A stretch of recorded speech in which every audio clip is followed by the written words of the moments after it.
This beautiful colonial revival-style mansion here holds a very unique place and special place in rock and roll history. That's because this mansion was once home and headquarters to the iconic rock band, the Jefferson Airplane. This was during the 1960s and 70s, a time when San Francisco's Haight-Ashbury district was a hotbed of cultural revolution, hallucinogenic experimentation, musical innovation, and of course, all-out craziness. Formed in 1965, the Jefferson Airplane quickly rose to prominence in the Bay Area's psychedelic rock scene.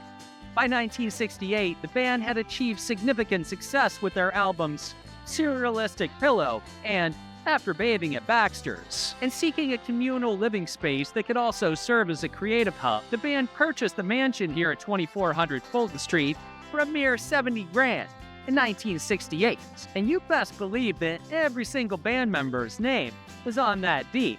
That's because the members of the Jefferson Airplane were more than just a mere band. They were a family. And it was this mansion that provided adequate space for the band members to express their artistic endeavors. And of course, party their asses off. This is the story of the Jefferson Airplane house, located right here in this Bay Area Babylon. So let's go ahead and kick those tires and light the fires. First, cue that music.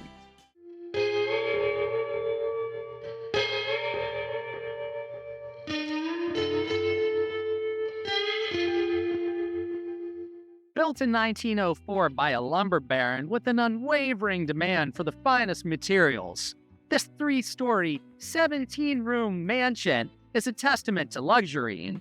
Sporting mahogany wood paneling, crystal chandeliers, silk wallpaper, and a mind-boggling 8 grand fireplaces, this mansion exudes indulgence at every turn. And remarkably, the mansion withstood the devastating San Francisco earthquake and fire of 1906. This house not only stands as a symbol of architectural beauty, but also as a witness to history and a sanctuary for the famous. But once the Jefferson Airplane moved in, the house became more than just a residence. It was a cultural epicenter where the band members, their friends, artists, and other oddballs gathered together.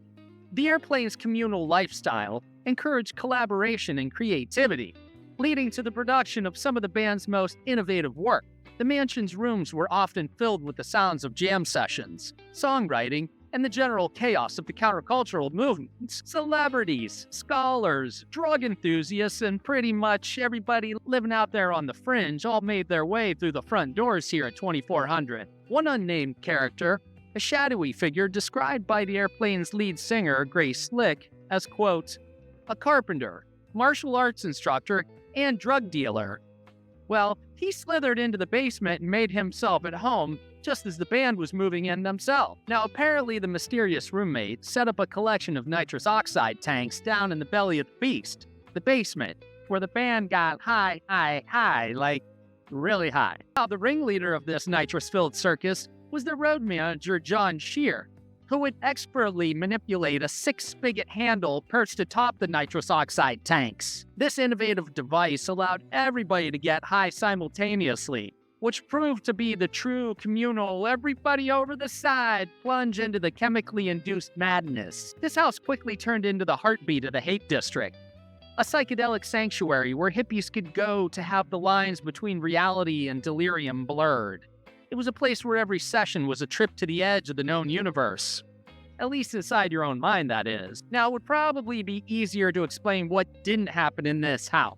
There was just an absolute insane amount of debauchery that went down inside. Several iconic moments in rock history are associated with this house. For instance, a cover photo of the Jefferson Airplane's album Volunteers was taken in the garden right there on the left side of the house. The band also held countless parties and gatherings attended by notable figures from the music and art scene of that era. The most legendary blowout of the Jefferson Airplane house here happened on New Year's Eve, 1978.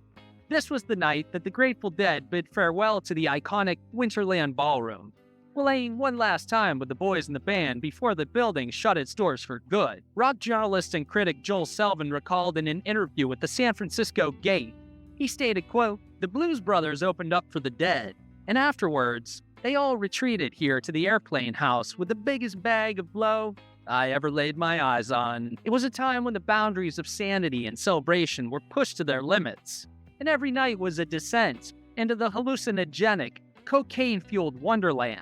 But if these wild-ass parties that they threw weren't a big enough FU to society, let alone their neighbors, there were several other times over the years where the Jefferson Airplane band members themselves painted this beautiful house a different color. They were stuck between gold or black. So in keeping with their countercultural ethos and desire to make a bold statement, an unconventional statement, the members of the Jefferson Airplane decided to paint the mansion black. The mansion here at 2400 Fulton is a significant landmark in the history of rock and roll 1960s counterculture. It symbolizes the era's spirit of experimentation, communal living, and the fusion of art and life together. Characterized by its experimental sounds, politically charged lyrics, the Jefferson Airplane's music reflected these explosive, social changes of the time.